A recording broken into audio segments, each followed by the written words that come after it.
third speaker today is GaryPenn.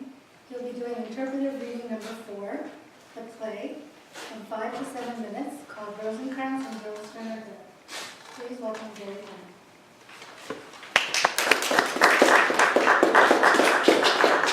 Thank you, Madam Toastmaster.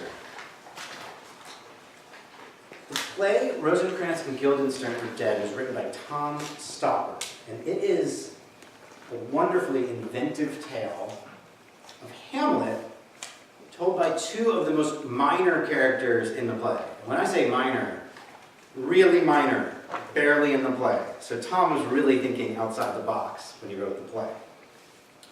It is composed of oodles of banter, a lot of jokes that have no meaning, and a lot of games that are completely devoid of any wit.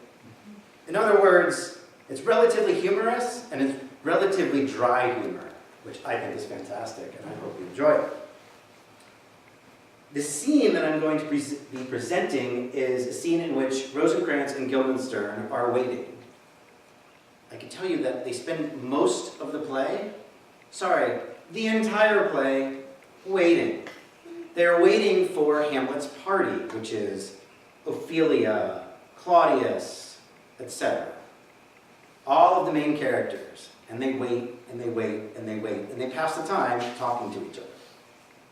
I will be playing the role of Rosencrantz this evening. And during the long period on stage, Rosencrantz is essentially babbling. Babbling to himself, trying to entertain Guildenstern.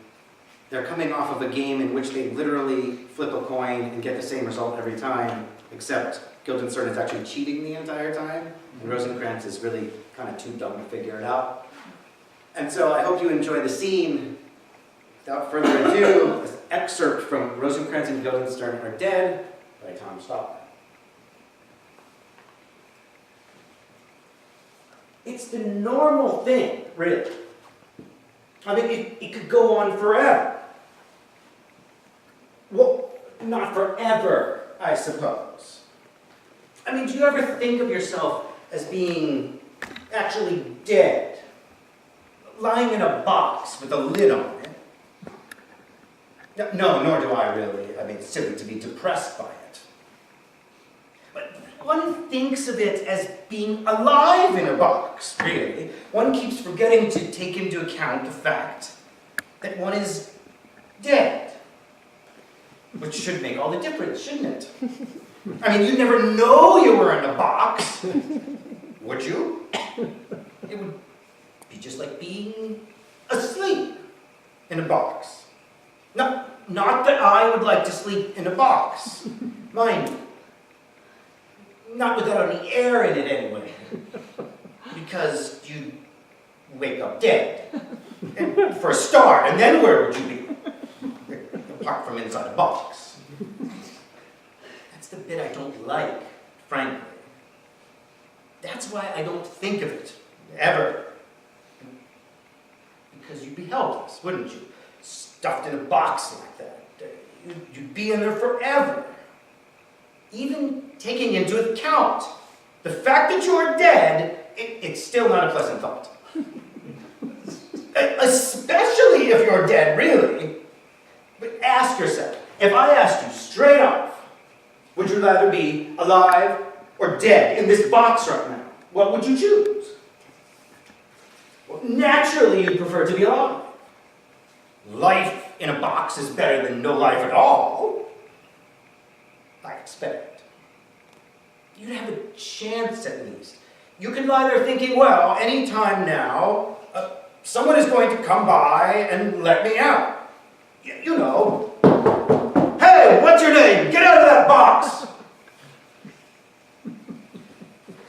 But I wouldn't think about it if I were you. You'd only get depressed. Eternity is a terrible thought. I mean, where's it going to end? Two early Christians chanced to meet in heaven. Saul of Tarsus yet, cried one. What are you doing here? Tarsus schmarsus, replied the other. I'm Apollo.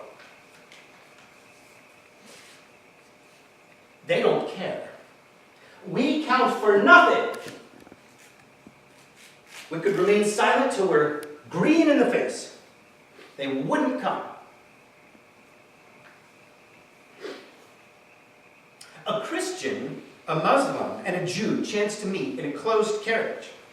"Silverstein!" cried the Jew. "Who's your friend?" "His name's Abdullah," replied the Muslim.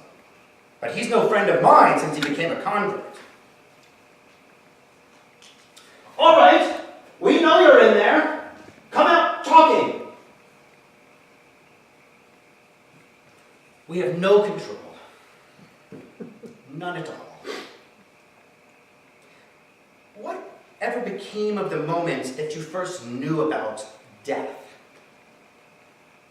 There must have been one moment in childhood when it first occurred to you that you don't go on forever. It must have been shattering, stamped into one's memory, and yet I cannot remember it. It never occurred to me at all. What does one make of that? We must be born with an intuition of mortality.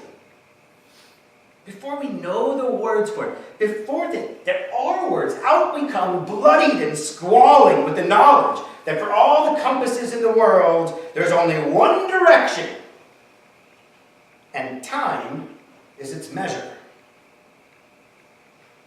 A Hindu and a Buddhist and a lion tamer chanced to meet in a circus on the Indo-Chinese border. They are taking us for granted. I won't stand for it. In the future, notice will be taken. Keep out then. I forbid anyone to enter. That's better. Madam Justice.